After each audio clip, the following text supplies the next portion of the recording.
أعوذ بالله من الشيطان الرجيم.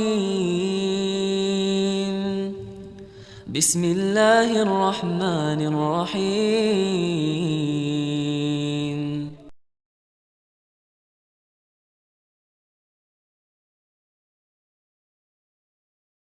الله وبركاته. إن الحمد لله نحمده ونستعينه ونستغفره ونعوذ بالله من شرور أنفسنا وسيئات أعمالنا. من يهده الله فلا مضل له ومن يضلل فلا هادي له. وأشهد أن لا إله إلا الله ربي وحده لا شريك له وأشهد أن محمدا عبده ورسوله. يا أيها الذين آمنوا اتقوا الله حق تقاته ولا تموتن إلا وأنتم مسلمون. يا أيها الناس اتقوا ربكم الذي خلقكم من نفس واحدة وخلق منها زوجها وبث منهما رجالا كثيرا ونساء واتقوا الله الذي تساءلون به والأرحام إن الله كان عليكم رقيبا. يا أيها الذين آمنوا اتقوا الله وقولوا قولا سديدا يصلح لكم أعمالكم ويغفر لكم ذنوبكم ومن يطع الله ورسوله فقد فاز فوزا عظيما. اعلموا فإن أصدق الحديث كتاب الله وخير الهدي هدي محمد صلى الله عليه وسلم وشر الأمور محدثاتها وكل محدثة بدعة وكل بدعة ضلالة وكل ضلالة في النار. أما بعد. أيها الإخوة رحمني ورحمكم الله. Taqabbalallahu minna wa minkum minal a'idin wal faizin. Selamat hari Idul Adha yang sekarang kita masih berada di bulan Dzulhijjah dan tidak terasa waktu begitu cepat berlalu. Semoga Allah Subhanahu wa taala menerima seluruh amalan kita dan mengampuni seluruh kelalaian kita, kekhilafan kita dan dosa-dosa kita. Ayyuhal ikhwah rahimani wa rahimakumullah, sebagai seorang hamba yang Allah Subhanahu wa taala ciptakan, Allah Subhanahu wa taala menakdirkan kita untuk tinggal di dunia ini, untuk tinggal di alam ini. Yang mana Allah Subhanahu wa taala menjelaskan kepada kita berkenaan dengan dunia tersebut seperti apa, agar kita memiliki gambaran yang jelas tentang dunia ini. Allah Subhanahu wa taala berfirman di dalam surat Al-Hadid ayat ke-20, i'lamu annamal hayatud dunya la'ibu wa lahu wa zinah wa tafakhurun bainakum wa takathurun fil amwali wal aulad kamathali ghaithin a'jabal kuffara nabatuh thumma yahiju fatarahu musfarra thumma yakunu hutama wa fil akhirati 'adzabun syadidun wa maghfiratun minallahi wa ridwan wa mal hayatud dunya illa mata'ul ghurur. Ayat di dalam surat Al-Hadid ayat ke-20 ini pertama menjelaskan kepada kita apa itu dunia.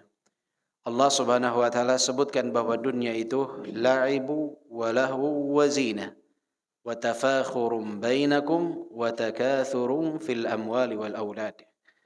Dunia itu kata Allah Subhanahu wa taala adalah permainan, senda gurau, perhiasan, saling berbangga-bangga di antara kalian, dan berlomba-lomba untuk memperbanyak harta dan keturunan. Ini adalah gambaran dunia.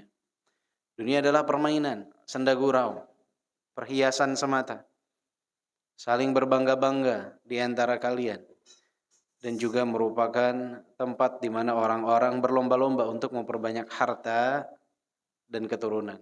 Inilah dunia. Kemudian Allah Subhanahu wa taala memisalkannya tentang singkatnya waktu dunia ini. Dan dunia ini tidak akan selamanya kita berada di dalamnya. Allah Subhanahu wa taala sebutkan kamathali ghaithin a'jabal kuffara nabatuh thumma yahiju fatarahu musfarra thumma yakunu hutama. Sebagaimana di saat air hujan itu turun membahagiakan para petani. Tanaman tumbuh. Lambat laun tanaman tersebut akan mengering dan menguning. Kemudian dia hancur. Ini gambaran berkenaan dengan dunia. Kemudian Allah Subhanahu wa taala jelaskan setelah dunia ini ada alam akhirat. Wa fil akhirati 'adzabun syadidun wa maghfiratun minallahi wa ridwan. Dan di akhirat kelak itu ada azab yang pedih. Ada ampunan Allah Subhanahu wa taala dan keridhaan Allah Subhanahu wa taala. Wa fil akhirati 'adzabun syadid wa maghfiratun minallahi wa ridwan. Wa mal hayatud dunya illa mata'ul ghurur. Kemudian Allah Subhanahu wa taala kembali menekankan, tidaklah dunia ini melainkan merupakan kesenangan yang palsu. Mata'ul ghurur, yang sering membutakan pandangan. Inilah dunia yang Allah jelaskan dalam surat Al-Hadid ayat ke-20. Dan dunia disebutkan oleh para ulama, ad-dunya yusamma ad-dunya li'annahu dani. Dunia disebut dunia karena dia dani, rendah, hina. Itu kenapa dia disebut dunia. Ad-dunya yusamma ad-dunya li'annahu dani. Saking rendah dan hinanya dunia tersebut, maka Rasulullah sallallahu alaihi wasallam bersabda, "Inna mawdi'a sautin fil jannah khairun minad dunya wa ma fiha." Tempat penyimpanan cambuk di dalam surga itu lebih baik daripada dunia dan segala isinya. Bayangkan tempat penyimpanan barang saja di dalam surga itu lebih baik daripada dunia dan segala isinya. Bahkan Rasulullah sallallahu alaihi wasallam pun bersabda, "Lau kanatid dunya tu'adilu 'indallahi janaha ba'udah, ma saqa kafiran minha syurbata ma." Andaikan dunia ini di sisi Allah Subhanahu wa taala setara dengan sayap seekor nyamuk, maka tidak akan pernah orang yang kufur kepada Allah Subhanahu wa taala Allah berikan baginya seteguk air.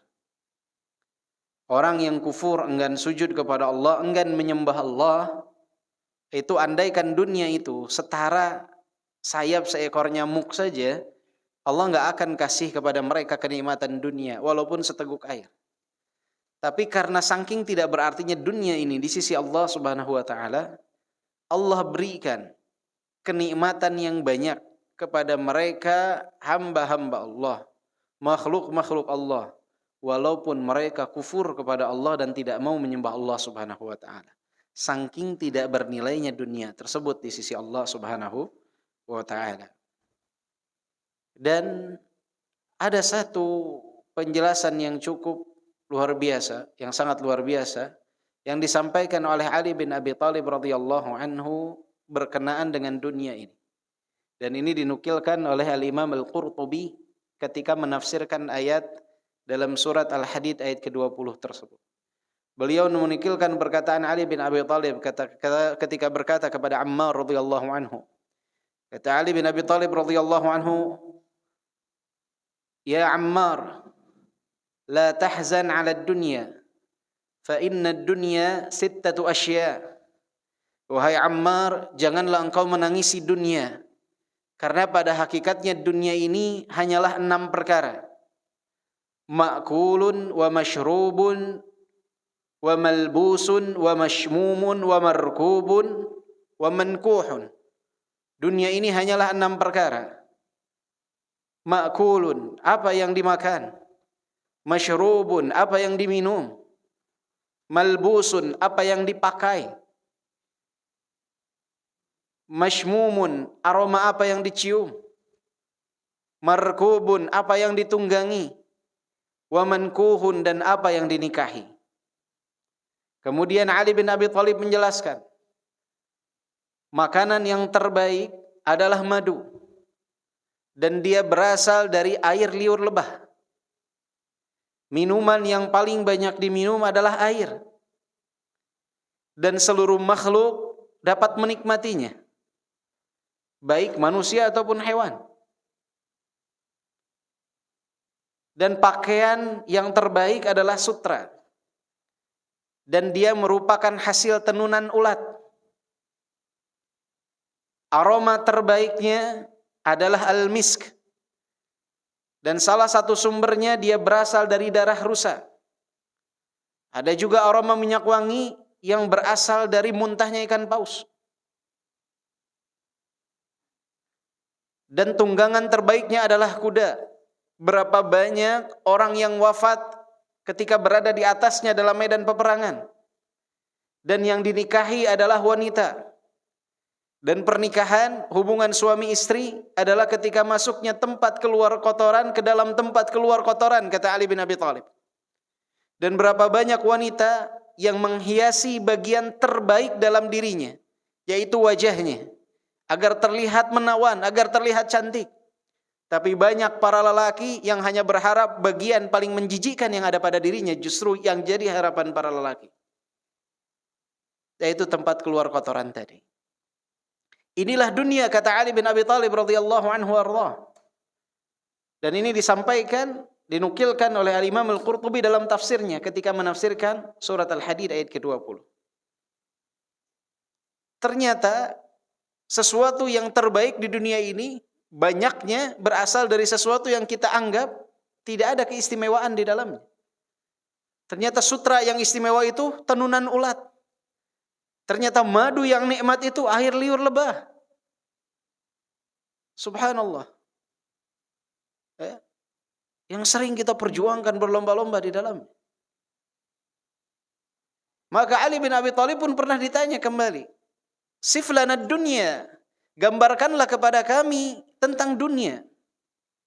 Kata Ali bin Abi Thalib, ma asifu min darin awwaluha ana wa akhiruha fana. Halaluha hisab wa haramuha azab. Man istaghna fiha futin wa man iftaqara fiha hazin.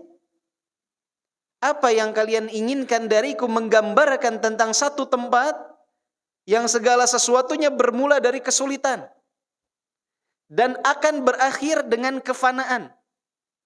Yang halalnya akan dihisab, yang haramnya akan diazab. Siapa yang mendapatkan kekayaan di dalamnya akan terfitnah. Dan siapa yang mendapatkan kefakiran di dalamnya akan bersedih. Ini adalah gambaran berkenaan dengan dunia, kata Ali bin Abi Thalib. Halalnya hisab, haramnya azab. Ini adalah dunia. Maka Rasulullah sallallahu alaihi wasallam menasihatkan kepada kita, kun fid dunya ka'annaka gharibun aw 'abirus sabil. Hiduplah kalian di dunia seakan-akan kalian adalah orang yang asing atau orang yang sedang dalam perjalanan. Tidak menjadikan dunia sebagai tujuan, tapi mengambil sesuatu secukupnya untuk bekal kehidupan yang kekal, yaitu kehidupan akhirat. Maka Luqman pernah menasihati anaknya, kata Luqman menasihati anaknya, janganlah engkau menjual akhirat dengan dunia, tapi juallah dunia dengan akhirat. Siapa yang menjual dunia untuk akhirat, dia akan mendapatkan keuntungan di dunia dan di akhirat. Tapi siapa yang menjual akhirat dengan dunia, dia akan mendapatkan kerugian di dunia dan di akhirat. Jadi kita jual waktu kita, harta kita untuk dapat kenikmatan akhirat. Jangan dibalik, kenikmatan akhirat kita korbankan untuk mendapatkan kepentingan dan kenikmatan dunia. Ayat-ayat ini mengingatkan kepada kita bahwa kita di dunia ini tidak akan bertahan lama. Begitupun hadis-hadis Nabi Muhammad SAW. Maka jadikanlah tujuan akhir dalam kehidupan kita apa yang terjadi setelah kematian. Tapi Allah Subhanahu wa taala pun berfirman dalam Al-Qur'an, wala tansa nasibaka minad dunya. Jangan kalian melupakan bagian kalian daripada dunia. Dan syariat Islam ini sangat mulia sekali, luar biasa. Dalam Islam, ibadah itu tidak hanya Allah jadikan hablum minallah saja. Ibadah itu dalam Islam bukan hanya salat saja, bukan hanya berdoa saja. Tetapi Allah Subhanahu wa taala melazimkan kepada kita untuk mengambil bagian daripada dunia, yang mana tetap bagian daripada dunia itu pintu menuju akhirat. Sehingga ketika Allah katakan wala tansa nasibaka minad dunya, jangan kalian lupa bagian daripada dunia untuk kalian, bukan berarti kita bebas melakukan dosa dan kemaksiatan. Akan tetapi peringatan bagi kita bahwa bagian dari ibadah di dalam Islam itu tidak hanya yang bersifat hablum minallah saja, tapi porsi yang begitu banyak ibadah justru bersifat hablum minannas. Wala tansa nasibaka minad dunya, jangan engkau lupa tentang perkara dunia. Maka ketika ada seseorang yang mengatakan saya mau beribadah kepada Allah, saya tidak mau menikah untuk fokus beribadah kepada Allah, maka Rasulullah katakan, ana atazawwajun nisa, aku menikahi wanita. Islam mengajarkan kita menikahlah. Nikmati kenikmatan dunia yang Allah berikan kepada kalian. Tapi ingat, semua itu harus ditujukan untuk Allah. Nikmati bagian dari dunia, tapi tetap dalam bentuk ibadah kepada Allah. Kalau ada orang yang mengatakan saya tidak mau bekerja, saya mau ibadah saja. Islam melarang hal tersebut. Islam memerintahkan kita untuk berikhtiar, mencari nafkah, menjaga kehormatan diri kita, berusaha untuk hidup dalam kemuliaan. Jadi wala tansa nasibaka minad dunya, jangan kalian lupa tentang perkara dunia, bahwa dalam Islam ibadah itu tidak hanya hablum minallah, tapi bagian dari dunia pun ada yang merupakan ibadah kepada Allah Subhanahu wa taala. Seorang laki-laki bekerja mencari nafkah untuk menjaga kehormatan dia, kehormatan orang tuanya, kehormatan anak istrinya, itu adalah ibadah. Seseorang menikah, itu adalah ibadah jika dia tujukan untuk Allah Subhanahu wa taala. Jadi jangan melupakan bagian daripada dunia, karena banyak bagian daripada dunia itu yang bernilai ibadah. Bahkan orang mukmin menjadikan adat kebiasaan itu bagaimana bisa bernilai ibadah. Makannya dia, minumnya dia jadikan sebab minal asbab tubuhnya kuat untuk beribadah kepada Allah Subhanahu wa taala. Berusaha menjadikan adat bernilai ibadah. Maka ya ikhwah rahimani wa rahimakumullah, poin tersebut sangat penting untuk selalu kita ingatkan bagi diri kita, keluarga kita, dan orang-orang di sekitar kita tentang hakikat dunia. Karena banyak yang tahu, tapi banyak di antara kita yang sering tertipu dengan dunia ini. Menjadi dunia sebagai tujuan, sehingga tidak peduli dengan halal dan haram. Ingin segera menikmati kenikmatan sesaat, kemudian meninggalkan kenikmatan yang kekal dan abadi. Kita ini senang ketergesa-gesaan. Yuhibbunal ajilah wa tadharunal akhirah. Senang dengan yang segera ada di hadapan kita, kenikmatan yang sesaat. Kemudian dengan kenikmatan tersebut kita jual akhirat kita. Waliyadzubillah. Betul, banyak dari perkara dunia itu yang namanya kemaksiatan itu gambarannya menyenangkan. Kenikmatannya luar biasa, tapi sesaat. Yang setelah itu adalah penyesalan di dunia dan di akhirat. Maka mengingatkan diri kita tentang hakikat dunia ini penting untuk selalu kita ingat. Makanya dalam ayat Al-Quran banyak terdapat tentang peringatan berkenaan dengan dunia. Hati-hati. Karena banyak orang yang tertipu di dalamnya. Banyak orang yang tergelincir di dalamnya. Dan dia sebanyak apapun harta kita, setinggi apapun jabatan kita, kuasa apapun kita, semua itu akan kita tinggalkan. Kurang berkuasa apa Namrud, menjadi raja seluruh bumi. Kurang kaya apa Qarun, yang hartanya sangat banyak sekali. Kurang tinggi jabatannya apa Fir'aun, yang merupakan pemimpin dari banyak pasukan. Tapi mereka pun binasa, sebagaimana orang-orang sebelum mereka dan orang-orang setelah mereka. Jika yang namanya Namrud, raja seluruh bumi saja, dapat binasa, apalagi kita yang jadi ketua RT saja enggak. Terus kita mau sombong gitu, mau bangga diri, subhanallah. Kita harusnya malu tentang hal tersebut.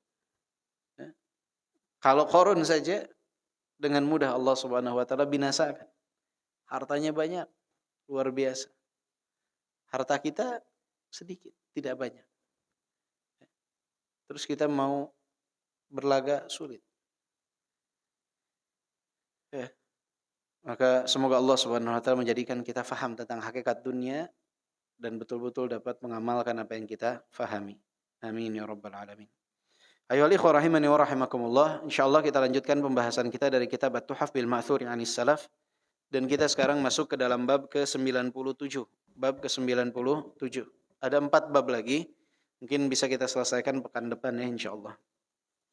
Bab 97 ini diberi judul oleh Syekh Abdul Razak, Jarrabtu lisani. Aku telah mencoba lisanku.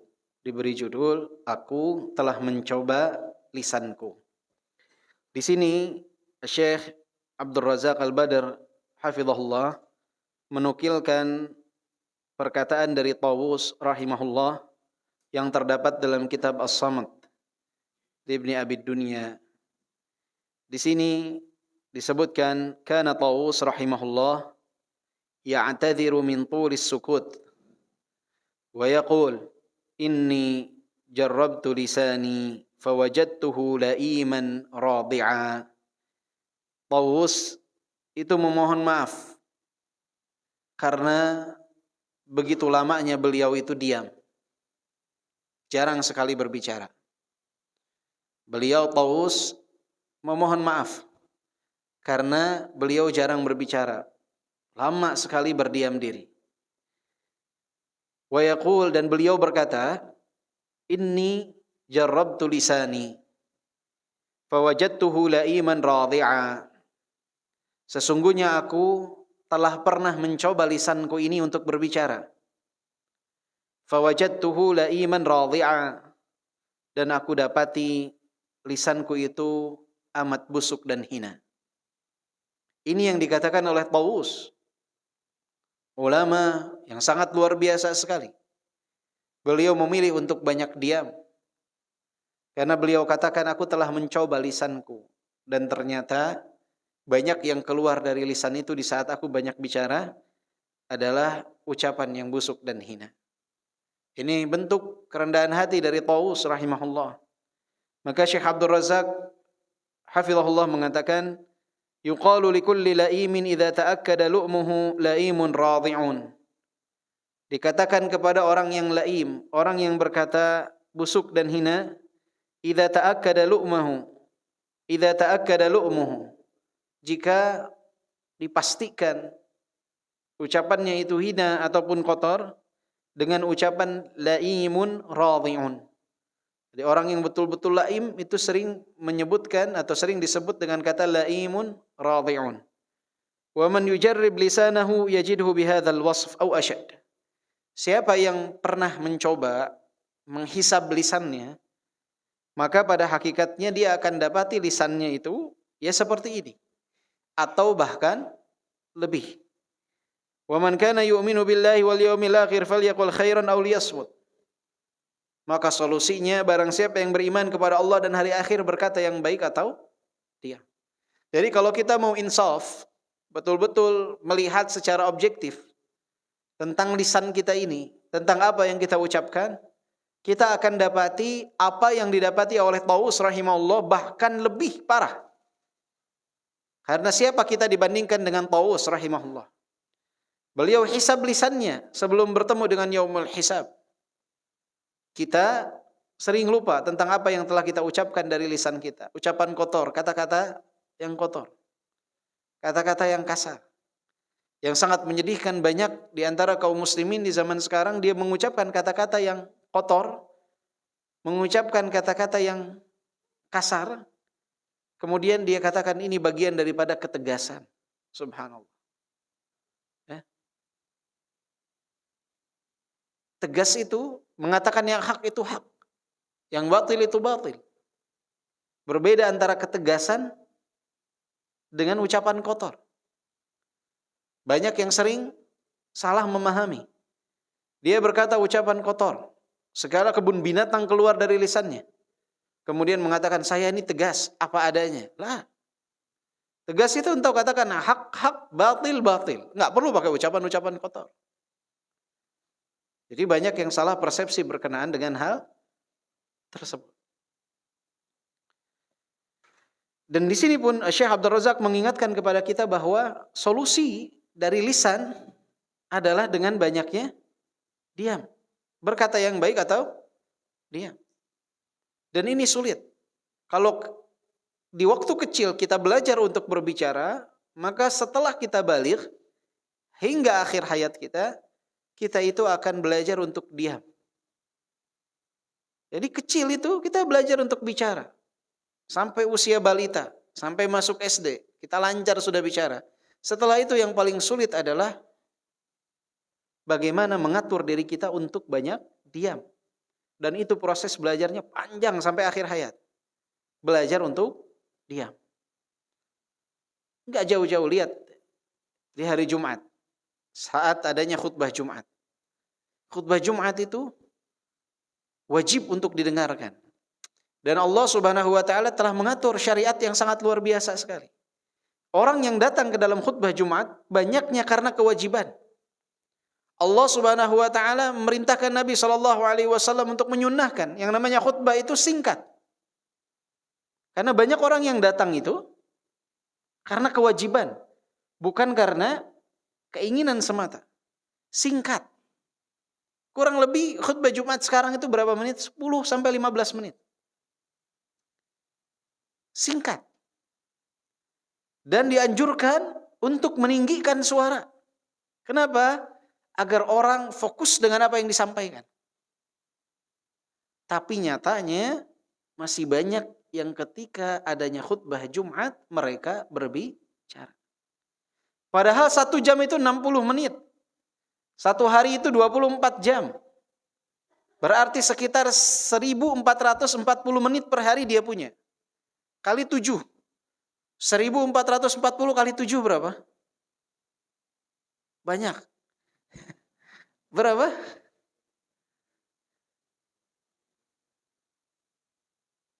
Dua delapan, 30, 10.000. Ada 28 menit?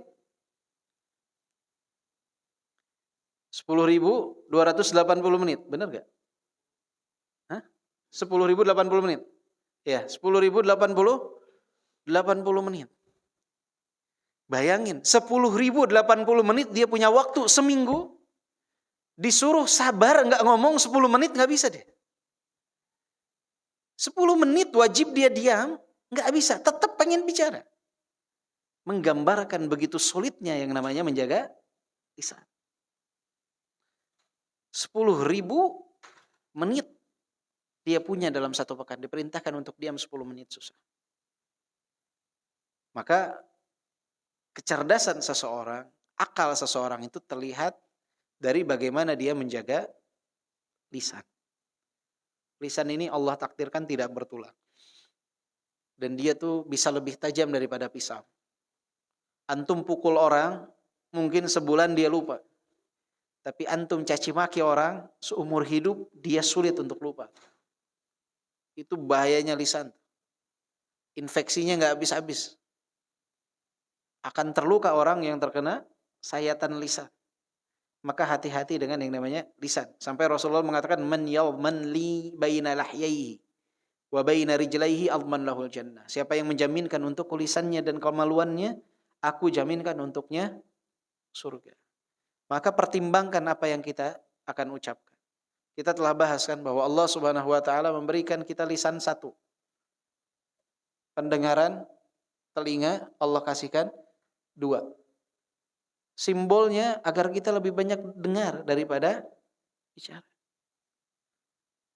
Otak kita di atas, baru adanya mulut kita. Berpikir, baru bicara. Kenapa orang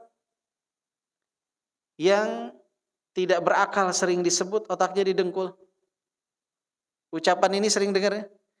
Otaknya didengkul. Karena mereka bicara baru berpikir. Di balik posisinya. Harusnya kita berpikir baru kita berbicara.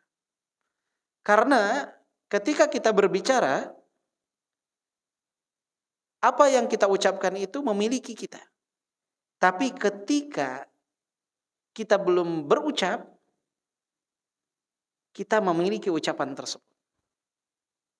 Artinya orang kalau sudah berucap, sulit untuk dia tarik. Sudah. Apalagi di zaman sekarang, orang kalau berucap salah sudah tersebar. Dia mau klarifikasi sulit. Tetapi kalau belum diucapkan, milik dia sendiri itu. Dia yang dapat tahakkum, dapat betul-betul menentukan apa yang akan dia ucapkan, bagaimana cara dia ucapkan, kepada siapa dia akan ucapkan. Tapi kalau sudah keluar, hati-hati. Dan lisan ini harus betul-betul dapat menimbang kapan dia harus bicara, di mana dia bicara, momentum apa dia bicara, kepada siapa dia bicara. Jangan yang penting benar, tapi momentumnya tidak tepat. Ana sering memisalkan, ada orang datang ke acara pernikahan, dia diminta untuk khutbah nikah, kemudian dia menyampaikan nasihat kematian. Kira-kira pas gak? Benar gak yang dia ucapkan? Benar, tetapi tidak tepat momentumnya. Atau kebalikannya, ketika ada yang dimakamkan, dia ingin memberikan nasihat, kemudian memberikan nasihatnya nasihat pernikahan. Tepat tidak? Tidak. Jadi lisan ini betul-betul harus dijaga. Tidak hanya kebenaran yang diperhatikan, tapi momentum pengucapan pun harus tepat. Dan kepada siapa ucapan itu disampaikan pun harus tepat. Jangan sampai memberikan materi untuk orang atau anak berusia 5 tahun, itu disampaikan kepada orang yang sudah dewasa. Atau materi yang untuk disampaikan kepada orang dewasa disampaikan kepada balita. Jangan sampai seperti itu. Makanya Anda sering katakan bahwa yang paling sulit itu bukan mengajar siswa TK, SD, SMP, SMA, mahasiswa di bangku kuliah, bukan itu yang paling sulit. Kenapa? Karena kalau di bangku kuliah semuanya satu kelas. Dalam artian tingkat pendidikan mereka sama, usia mereka rata-rata sama. Anak SMA pun begitu, SMP pun begitu, SD pun begitu, TK juga begitu. Yang paling sulit itu seringkali adalah ketika seseorang harus menyampaikan materi di dalam masjid. Ya. Ketika dia berwisata Islami misalkan, atau ketika dia melaksanakan ibadah, itu paling sulit. Kenapa? Karena dia berada dalam satu bis atau dalam satu ruangan, tingkat pendidikannya beda-beda. Ada yang lulusan S3, ada yang lulusan SD.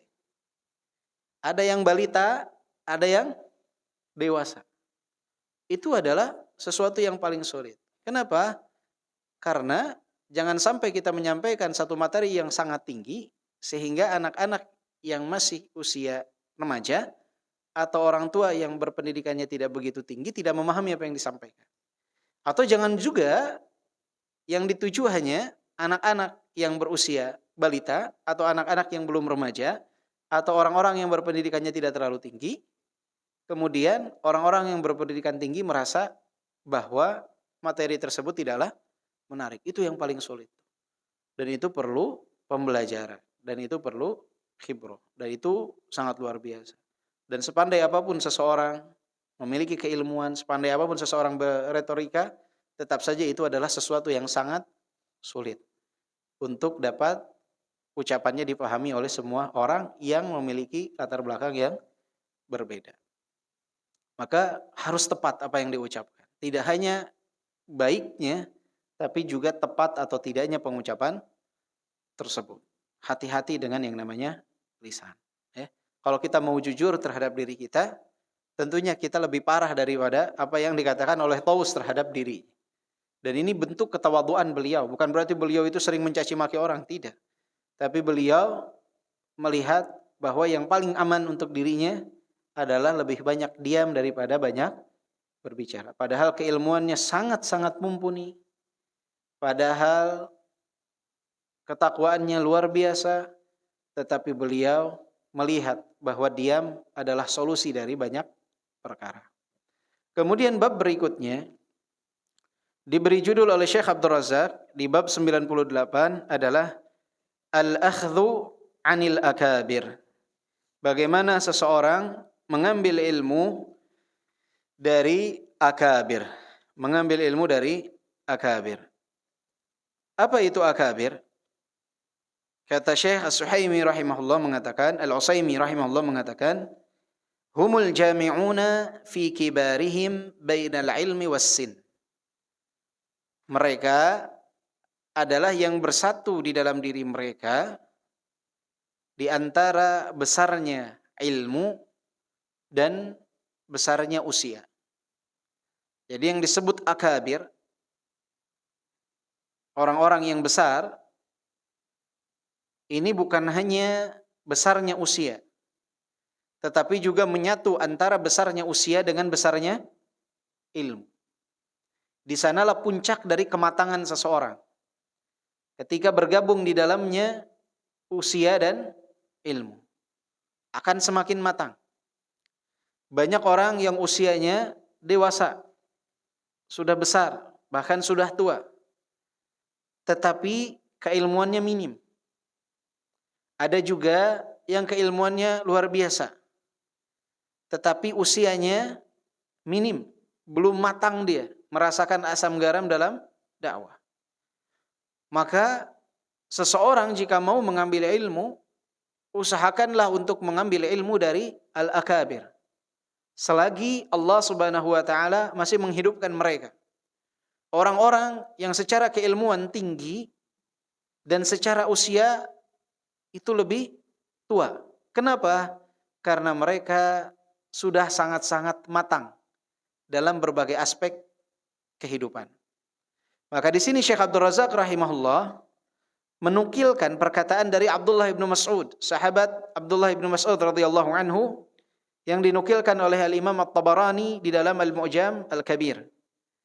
Kata Abdullah bin Mas'ud radhiyallahu anhu berkata, "La yazalun nas bi khair ma atahumul ilm min ashabi Muhammadin sallallahu alaihi wasallam wa min akabirihim. Fa idza jaa al-ilm min qibali asaghirihim fadzaka hina halaku." Kata Abdullah bin Mas'ud, manusia berada tetap dalam kebaikan selama mereka mendatangi ilmu dari sahabat-sahabat Nabi Muhammad sallallahu alaihi wasallam dan dari yang senior dari mereka. Jika ilmu tersebut datang dari asaghir, orang-orang yang kecil, maka di sanalah saatnya mereka akan binasa. Jadi dahulu banyak penyimpangan terjadi di zamannya para sahabat, baik Khawarij, Qadariyah. Mereka menjadikan rujukan mereka dalam mencari ilmu itu bukan para sahabat yang senior. Mereka tidak menjadikan Abu Bakar, Umar, Uthman sebagai rujukan mereka. Padahal ada mereka, tapi menjadikan yang lain sebagai rujukan. Maka mereka akan binasa. Kenapa? Karena tidak mengambil ilmu dari sumbernya, tetapi mengambil ilmu dari orang-orang yang memang belum matang dalam keilmuan dan belum matang dalam usia. Nah, ini banyak terjadi di tengah-tengah masyarakat di zaman kita sekarang. Banyak orang yang dia memiliki pendidikan yang tinggi, baik dalam tentunya ilmu syariat, akan tetapi usia mereka belum matang. Sehingga ketika muncul fitnah demi fitnah, cobaan demi cobaan, satu kejadian demi kejadian, banyak di antara mereka yang satu persatu tergelincir dalam penyimpangan-penyimpangan. Karena ketidakmatangan mereka dan enggannya mereka bertanya dan menjadikan orang-orang yang kibar, senior sebagai rujukan. Datang fitnah A, tergelincir. Datang fitnah B, tergelincir. Merasa bangga dan kagum dengan ilmu dia. Sehingga enggan untuk bertanya kepada orang-orang yang telah memutih jenggotnya dalam berdakwah, yang usianya telah banyak dihabiskan untuk menyebarkan dakwah. Dan ini dapat disaksikan dengan kedua mata kita. Satu demi satu tergelincir. Ada yang tergelincir dalam fitnah harta, ada yang tergelincir dalam fitnah wanita, ada yang tergelincir dalam fitnah kekuasaan. Tapi lihatlah orang-orang yang senior dalam keilmuan dan usia, condong mereka tetap berada dalam jalan dakwah yang benar. Tidak tergiur oleh yang namanya fitnah harta, tidak tergiur dengan fitnah wanita, Tidak tergiur dengan fitnah. Fitnah apa? Jabatan, kekuasaan. Tidak terfitnah dengan ketenaran. Tapi zaman sekarang banyak yang tergelincir dalam hal tersebut satu persatu. Karena apa? Karena enggannya untuk menjadikan orang-orang yang senior, akabir, sebagai rujukan. Merasa mampu dengan ilmu yang mereka miliki. Oh, saya juga akan belajar. Oh, saya kan juga bisa baca kitab. Saya kan juga punya guru, orang-orang yang dikenal.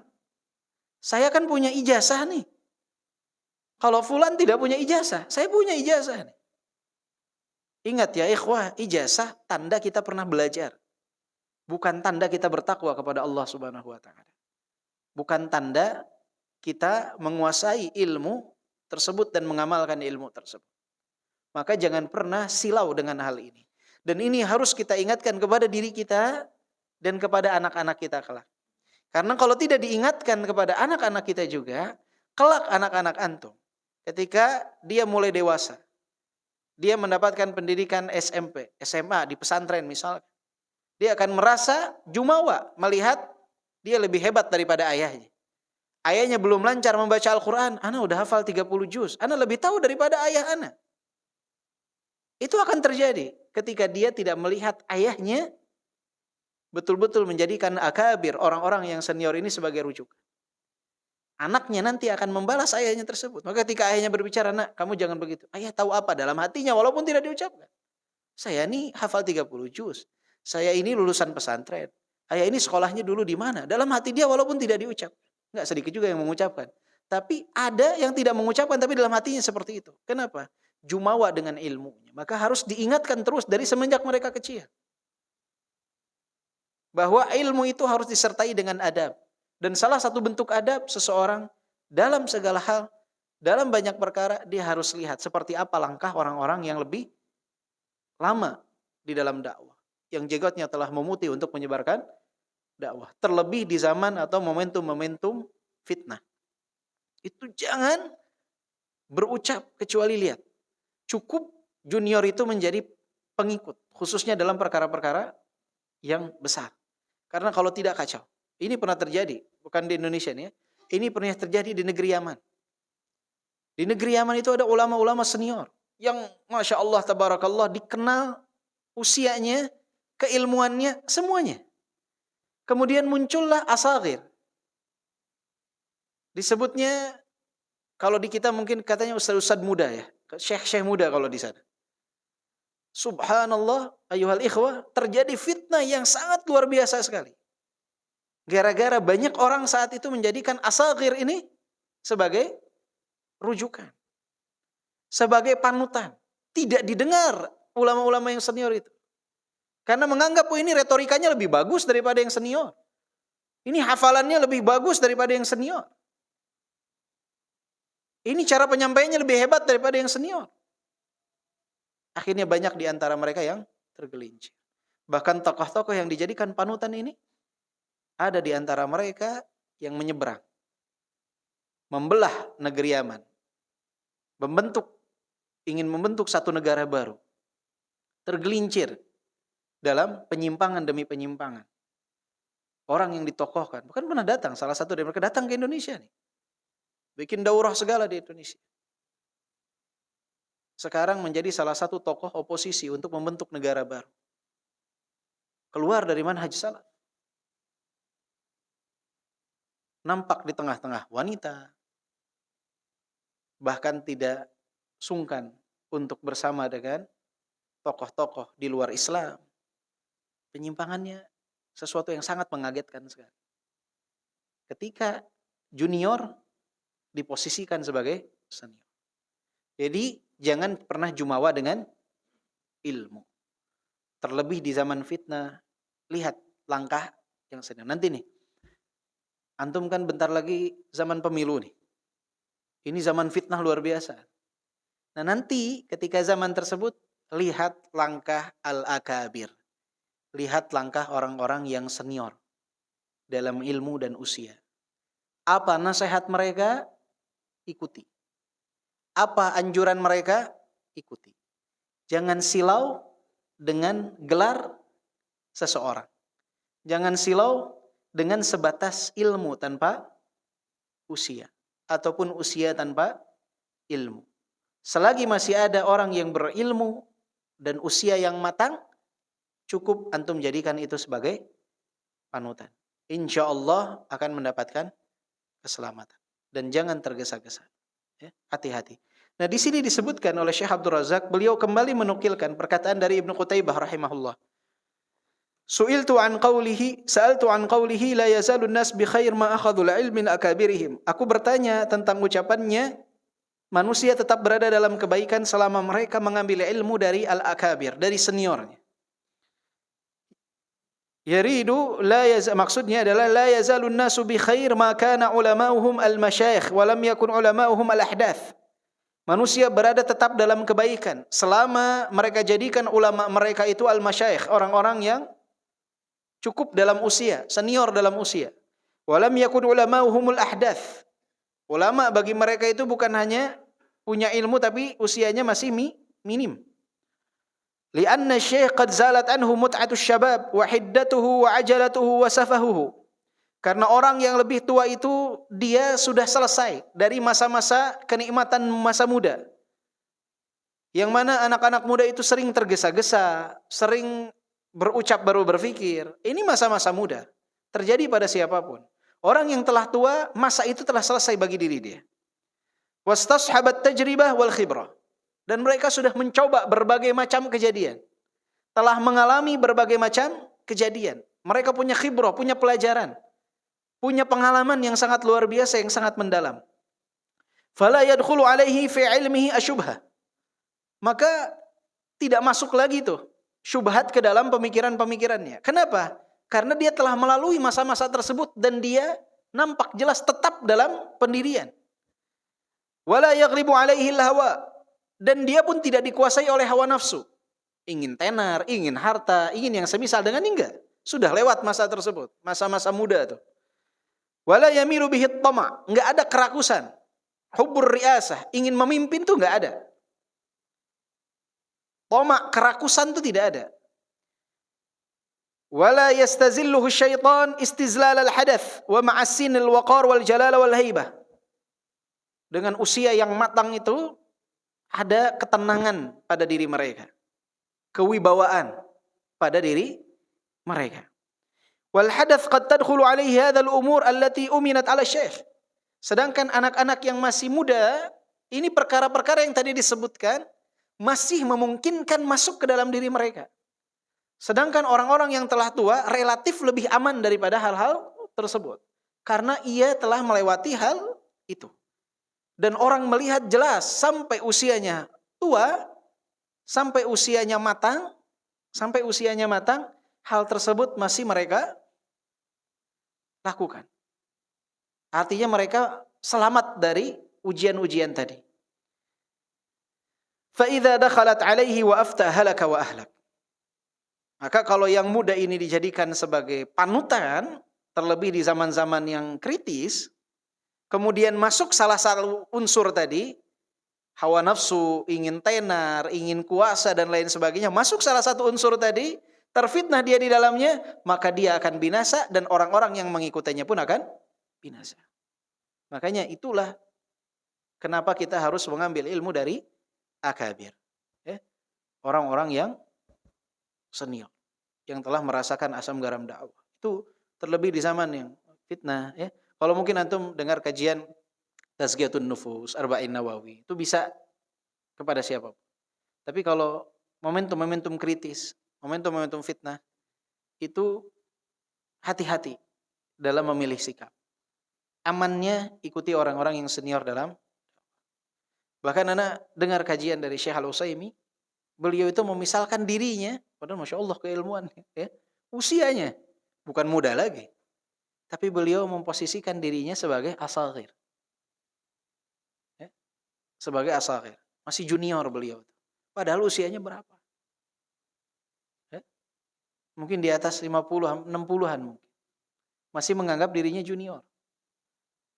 Yang dianggap senior itu kalau di Saudi itu seperti Syekh Al-Fauzan dan yang semisal dengan itu baru dianggap senior, matang.